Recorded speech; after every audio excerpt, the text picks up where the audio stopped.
Today is Memorial Day in the US, which means that it is open season on mid-year best books of the year so far lists. And today I'm diving into a couple of those lists to add books to my TBR, prioritize what I want to read in the near future, and give my thoughts on the few books that I have already read. Specifically, I'm going to run through the New York Times Book Review's Best Books of the Year So Far list, as well as Esquire's Best Books of 2025 So Far list. And besides getting the pulse of what's trending and being recommended, my goal is to pick 3 books from each list to add to my TBR for the rest of the year. I'm going to try very, very hard to limit myself to 3 each, 6 total, because I am very serious about wanting to read this set by the end of the year. And I know I can only devote so much time in my reading schedule to reading new releases, especially new releases that are going to skew heavily into literary fiction and nonfiction. And so I need to show some restraint where I can. So please join me on this journey and let me know in the comments which titles are piquing your interest and what your top 3 would be.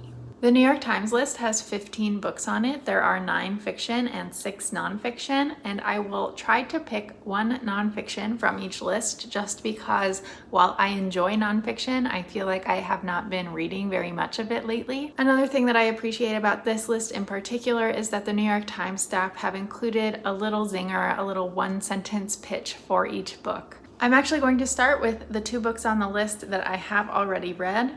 The first is We Do Not Part by Han Kang, and I did love this book. I am glad it is on this list, although your mileage may vary. I'll explain. This is about a woman who travels to the South Korean island of Jeju to care for her injured friend's bird, and in doing so uncovers more about her friend's family history and the effects of a tragic massacre that occurred on Jeju in the 1940s and 50s that was perpetrated by the South Korean government. The New York Times calls this book haunting. I would also describe this book as dreamy and abstract, and I think your mileage may vary depending on how well you enjoy the really poetic prose style of the writing, but overall I found it a really powerful, beautiful read. The next book on the list that I already read is Raising Hair by Chloe Dalton. The New York Times describes this one as a warm and fuzzy memoir, and it is about Chloe Dalton, a British foreign policy advisor who, having left the city for the countryside during COVID, stumbles across an abandoned newborn hare and ends up raising it herself. I understand why people are enjoying this memoir. It has those traits of, observing nature and becoming more attuned to nature. But at the same time, it did fall a little flat for me. I liked it best when it was reflecting on the tension between Dalton's desire to travel and her commitment to her job against the desire to settle and appreciate nature. When it ventured into the history of hares and 18th century poetry about hares, I felt less engaged with that. Moving on to the 13 books that I have not yet read. The first is Isola by Allegra Goodman. This is historical fiction about the real-life 16th century French noblewoman Marguerite de la Roque de Roberval. The New York Times blurb reads, marooned on a desolate island in the Gulf of St. Lawrence by her unscrupulous guardian after falling in love with his aide, Marguerite, along with her lover and her devoted nurse, must fight to survive as the harsh Canadian winter approaches. Marguerite's narration is elegantly restrained, as if telling her story were an opportunity to impose order on a life she did not design. Next is Stoneyard Devotional by Charlotte Wood. I'm familiar with this one because it was shortlisted for the Booker Prize last year. I think it must have just gotten its US release earlier this year. And the blurb reads that this centers on a 60-something atheist wildlife conservationist who leaves behind her husband and career to live in a convent near her rural Australian hometown. Dream Count by Chimamanda Ngozi Adichie is her first novel since Americana in 2013. This book draws on a notorious real-life sexual assault case as it follows the lives of 3 Nigerian women and one of their former housekeepers. The Buffalo Hunter by Stephen Graham Jones is about a Blackfeet man who becomes a vampire in the 1870s and seeks vengeance for the country's sins. Sunrise on the Reaping by Suzanne Collins is the new Hunger Games prequel about Haymitch's story. The thing about this one is I really enjoyed the Hunger Games when I was in high school, but I feel like I've kind of lost my memory and emotional attachment to them, and I think I would want to reread the original series before I read this. Even if I don't have to, that's what I feel I want to do. Heartwood by Amity Gage is a slow burn thriller. An experienced hiker named Valerie goes missing on the Appalachian Trail, and two other women, a veteran game warden and a lonely but lively 76-year-old former scientist stuck in a retirement community, must crack the case. Flesh by David Saloy is a cool remote novel that follows a lonely young man, Istvan, who grows up with his mother in a housing estate in Hungary and gets swept along on a journey peppered with sex and violence to the upper echelons of British society. Even as Istvan advances into privileged enclaves, he remains coarse, boorish, and surprisingly sensitive. One of the book's primary subjects is male alienation. That's it for the New York Times' fiction recommendations. Next, moving on to the nonfiction. The first on the list is The Containment by Michelle Adams, who teaches law at the University of Michigan. This book discusses the legal battles and activist efforts to integrate schools in Detroit and the implications of this struggle for public education and civil rights today. Careless People by Sarah Wynne Williams is a memoir that provides an eye-opening account of life at Facebook, where the author worked as director of global public policy. From what I've heard, this memoir provides some pretty serious accusations towards the company and how it became corrupt and unforgivably careless as it grew. Yoko by David Sheff is a biography of Yoko Ono, the 92-year-old artist and widow of John Lennon. The New York Times writes that Sheff convincingly argues for her relevance as a feminist, activist, avant-garde innovator, and world-class sass. The book is meaty and predictably sympathetic, but not fawning, mostly written in a straightforward prose that suggests sympathy is wholly justified for a figure who was not just dismissed, but demonized. There Is No Place for Us by Brian Goldstone offers an immersive narrative of 5 Atlanta families who found themselves among the working homeless. Specifically, Goldstone is giving a voice to the population who are not living in shelters and are not living on the street, but are staying in cars, couch surfing, or staying in extended stay hotels because they can't afford to or don't qualify for more permanent, stable housing. I Seek a Kind Person by Julian Borger seems to be one of those books that is part memoir and part historical reporting. In 2021, Borger discovered that his father's flight from Austria to Wales in 1938 was facilitated by a personal ad in The Guardian, and he has done a deep dive on how similar ads helped other Jewish children escape Vienna and highlights their stories here. The final book on this list is The Fate of the Day by Rick Atkinson. This is the second installment of Atkinson's trilogy about the Revolutionary War, recounting the middle years of the war, and the New York Times says it is compulsively readable despite its length, around 800 pages. So to get into what I want to prioritize, to be clear, I'm adding many of these books to my long-term TBR, but I'm choosing only 3 that I'm really setting a goal to read this calendar year. And I think those top 3 priorities are going to be The Buffalo Hunter, Isola, and There Is No Place for Us. The Buffalo Hunter was already on my radar because I've been wanting to try Stephen Graham Jones for the first time. Additionally, I think watching Sinners reinvigorated for me, and probably for a lot of other people, an interest in vampires and the way they can help us unpack societal tensions and questions, and this seems like yet another really interesting take on vampires. Isola is speaking to me as a fan of historical fiction. Additionally, the way the New York Times described the narration as elegantly restrained has piqued my interest in terms of the style of prose I like to read.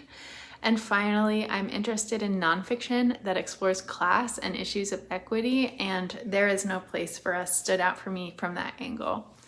Obviously, you are not necessarily burdened with the same, strict restrictions that I put on myself, but please let me know in the comments what your thoughts are on this list and what your top 3 would be. I am turning now to the Esquire article, which features 21 books. Esquire is not the first outlet that I tend to think of for book criticism, but I thought this list had a lot of really interesting under-the-radar titles. Similarly to the New York Times, it's got a literary fiction skew to it, but it also has quite a lot of speculative fiction titles, which I thought was interesting. That includes The Buffalo Hunter, which is the only repeat from the New York Times list, but it also includes a lot of books that engage with AI and the ethics of technology, including the one that I've already picked up. That is The Dream Hotel by Leila Lalami, which is about a museum archivist who is incarcerated in a retention center for observation after an algorithm predicts she will murder her husband in the near future. I am about halfway through this book right now, and I am really enjoying it so far. The concept of pre-crimes isn't new, but I think Lalami really captures well this frog boiling in the water creep of increased surveillance in our lives through technology and the troubling trade-offs that have become increasingly accepted by society as the new normal. Moving on to the books that I have not yet read, Esquire did not separate out fiction from nonfiction in the ordering of their list. I respect that choice by the author and editor, but for the sake of my own personal organization, I am going to separate them out and talk about all of the fiction titles before I talk about the nonfiction titles. The first fiction on the list is Rosarita by Anita Desai. I have not read Anita Desai yet, but I know she is a very highly acclaimed Indian author. This is a novella about a young Indian woman named Bonita who travels to Mexico to learn Spanish, and there she encounters a stranger who claims to have known her late mother, Rosarita. It seems like this book is about memory and identity and freedom. The next book is Exit Zero by Marie-Helene Bertino. Bertino wrote Beautyland, which was one of last year's more popular literary sci-fi books. And this is a short story collection that seems to contain speculative and supernatural elements. The Esquire blurb says, "Ghosts, unicorns, vampires, and other strange things incite Bertino's fiction, but these 12 stories are grounded in emotional realism and leavened by humor." My Documents by Kevin Nguyen follows 4 Vietnamese American cousins whose lives are upended when a series of violent attacks across America are attributed to Vietnamese men, and the US government begins detaining Vietnamese Americans in detention centers. So it seems like this is speculative fiction that is very much informed by real stories of Japanese internment camps and modern-day immigrant detention centers. A Drop of Corruption by Robert Jackson Bennett is the second in the fantasy detective series that started with The Tainted Cup last year. I have heard great things about this series, but I still need to read the first one. The Imagined Life by Andrew Porter is a contemporary fiction book about a man named Steve who is trying to uncover the truth about his father, who was a professor who disappeared in 1984 when Steve was 12. In this book, Steve goes on a road trip to visit people who knew his father in an attempt to track him down. We Lived on the Horizon by Erica Swyler is a science fiction novel set in a walled city that is governed by AI. A woman named Anita, one of the city's upper-class saints, thanks to the sacrifices her ancestors made to found the city, is drawn into a murder mystery after one of her fellow saints is killed and the city's AI erases the death from history. I'm curious what the balance here is between sci-fi and mystery, since I have seen this being marketed more as sci-fi, but it seems like there's a lot being explored here. Death Takes Me by Mexican author Cristina Rivera Garza is a mystery thriller first published in 2007 and translated into English this year. The protagonist of this book shares the author's name, which is interestingly meta.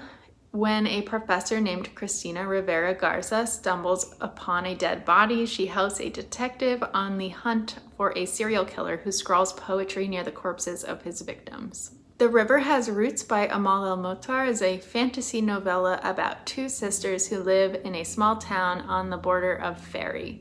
One of the sisters rejects a suitor in favor of a lover from the land of Faerie, which endangers these sisters. Everything I've heard about this book says the prose is beautiful and lyrical. This is believable to me, having read her last novel, This Is How You Lose the Time War, co-written with Max Gladstone. The Antidote by Karen Russell is set during the 1930s Dust Bowl, and it follows a prairie witch who stores townspeople's memories in exchange for relief from their burdens. I'm intrigued by this one as a magical realism history combination that explores memory and identity and societal amnesia. Dissolution by Nicholas Binge is a techno-thriller. The Esquire blurb says this book is about an elderly woman being interrogated by a stranger about her memories because someone is stealing the memories of her husband. Where the Axe is Buried by Ray Naylor is yet another sci-fi novel on the list about a future dominated by AI governance. The blurb says, in the not too distant future, the president of the Federation keeps downloading his mind into a succession of new bodies. The AI-driven government of Western Europe is working out about as poorly as today's ChatGPT users would expect, and a team of crack spies and scientists is trying to fight back. Terrestrial History by Joe Mungo Reed seems to include some timey-wimey stuff, which is something that I particularly enjoy. This book is described as a family saga following 4 generations on a time-bending journey from coastal Scotland to a colony on Mars. Hannah is a fusion scientist working in a cottage off the coast of Scotland when she's approached by a visitor from the future, a young man from a human settlement on Mars traveling backward through time to intervene in the fate of a warming planet. Audition by Katie Kitamura is a novel that follows a woman navigating the complexities of identity and performance in both her personal and professional life as she prepares for a significant audition. The themes that are likely to be explored here about ambition and the masks we wear are also things that I tend to enjoy reading. Then we return to sci-fi with Metallic Realms by Lincoln Michelle. Set in Brooklyn, Metallic Realms is about a group of young writers who collaborate on a shared fictional universe called the Star Rock Chronicles, which readers get to glimpse in interstitials between chapters narrated by the writing group's most deluded member. If I'm reading that blurb correctly, that format of a story within a story is something I also find really appealing. Finally, our last fiction title is The Book of Records by Madeline Thien, which also seems to contain some timey-wimey stuff of perhaps a more literary flavor.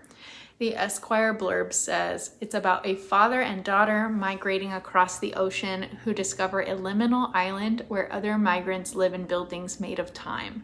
But the less you know about the story before reading, the better. And to end, we have 4 nonfiction titles on the list. The first is Sorrowful Mysteries, The Shepherd Children of Fatima and the Fate of the 20th Century by Stephen Harrigan.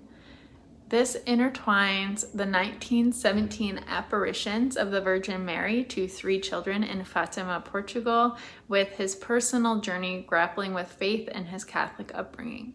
Original Sins by Eve L. Ewing provides an examination of the historical miseducation of Black and Native children in American schools.